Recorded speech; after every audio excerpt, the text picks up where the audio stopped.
you're interested to know how to apply for a Shenzhen visa from the Philippines, stick around because that's what we're going to be talking today.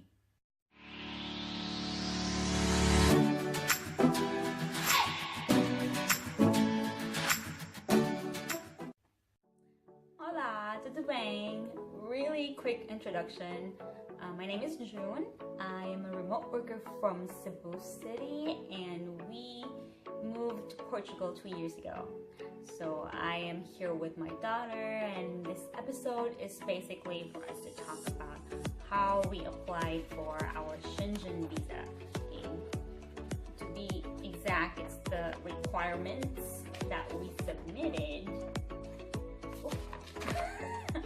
The requirements that we submitted when we applied for a Shenzhen visa. Let's get started. Okay, so if you're interested to know the full process of applying for a Shenzhen visa, I included the link to my blog post in the description below.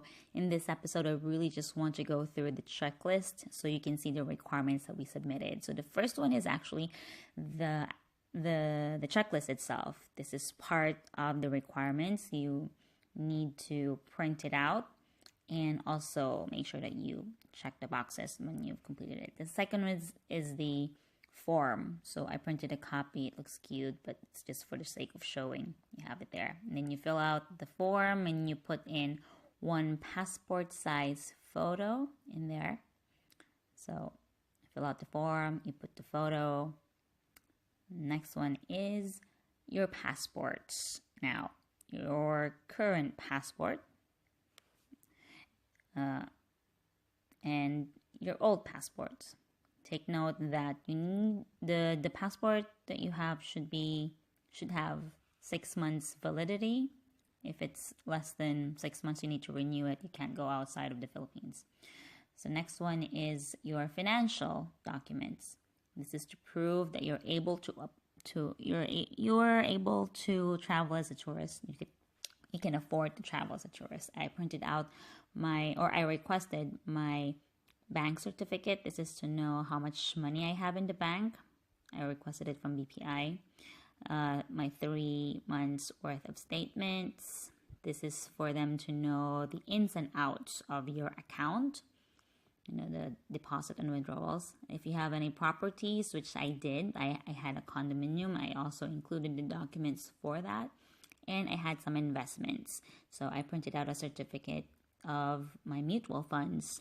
So if you don't have any properties or investments, that's fine. You just need to have the bank certificate and the statement of accounts. You know, your bank statements. Now, for my employment certificate, I requested an original copy from one of my clients. So they had to ship that to me. Next is the certificate of exemption. Now, usually they will ask for the ITR, but because I'm a freelancer, I don't have an ITR. I'm considered as an OFW because the money that I'm earning is from outside the Philippines. So they kind of considered me as an OFW. You can get a certificate for that from BIR. Now, since I was traveling with Aya, my daughter, I had to present her documents. I need to present her birth certificate and also a certificate from her school. I have to request this from her registrar. You know, the school registrar will know what this is. This is if a student is enrolled in there, you can just get the certificate and you tell them it's for a visa application. Next one is the affidavit of parental support and consent because they need to know that you will legally, support her while traveling. You are the sponsor. So you can get that from a notary public. It needs to be notarized. Next one is your travel documents.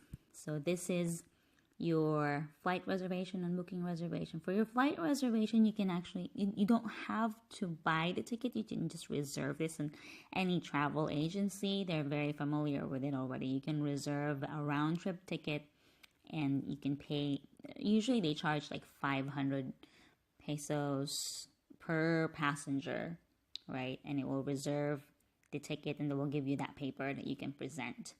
The next one is your booking reservation for the hotel.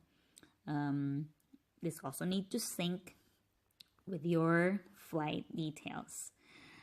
And please take note that if you have several legs, like for example, you're going to Portugal, then you're going to Spain, and you're going to Brussels on your application, you need to present both, all of those.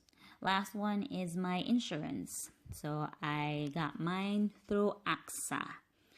And the reason basically is it's very convenient, very easy to buy. You just go to their website, put in the dates, and then you pay and print the certificate. Now, once this is done, you just go ahead and duplicate everything, photocopy everything, put it in a legal size envelope, and bring both the original and the photocopy with you to the interview. That's basically it. So one of the things that I wasn't able to include in the presentation is your detailed travel itinerary, and that's actually something that you can go to Inspirock.com. I will include the link in the description below, and what the website basically is, it will help you plan out your entire trip. Like, for example, you're going to this country or this place or this city for this number of days. It's very detailed that you can actually schedule each time of each day. So it's like that really helps in your application, because it shows that it shows the consul that you really put in the effort in planning out this trip, and it will give them an idea exactly what you're going to do when you get there. Also, one thing that I forgot to mention is that I don't know if the OFW exemption will apply for everyone. And mostly, if you're a remote worker, you have the option to register yourself as an independent worker, so you can start paying taxes that way. So for me at that time, because this was like 2 or 3 years ago when I was still in the Philippines, and basically I did not register as an independent worker because my source of income is actually from the US, outside. And when I consulted BIR, they said that I fall under the OFW category. So this may or may not apply to you. I would strongly suggest that you go to BIR and consult what status that you should put in there.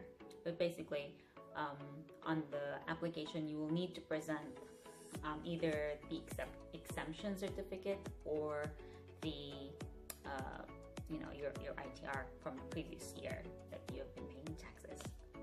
So now, if you have any other questions regarding this, feel free to comment, and I will get back to them as soon as I can. Like I said, the whole process for applying for a visa is detailed in my blog post, and you can go through that, and it will give you a step-by-step guide on how to go about the process. Oh, another thing, if you are flying to different cities, different places, you need to have a flight reservation for each of those flights. For example, for us, for me, I applied when I first traveled. I went to Spain and to Belgium. So when I applied, I made a reservation for Lisbon to Spain, so that they will see how am I going to travel from one place to another. So yeah, and also my hotel reservation, when I get there, I also needed to include that. So just something to take note of, right? And that's it for this episode. It's a little bit long. I was actually hoping to kind of squeeze it in, make it really short, but that's it for now. Questions, comment, don't forget to subscribe for more videos like this.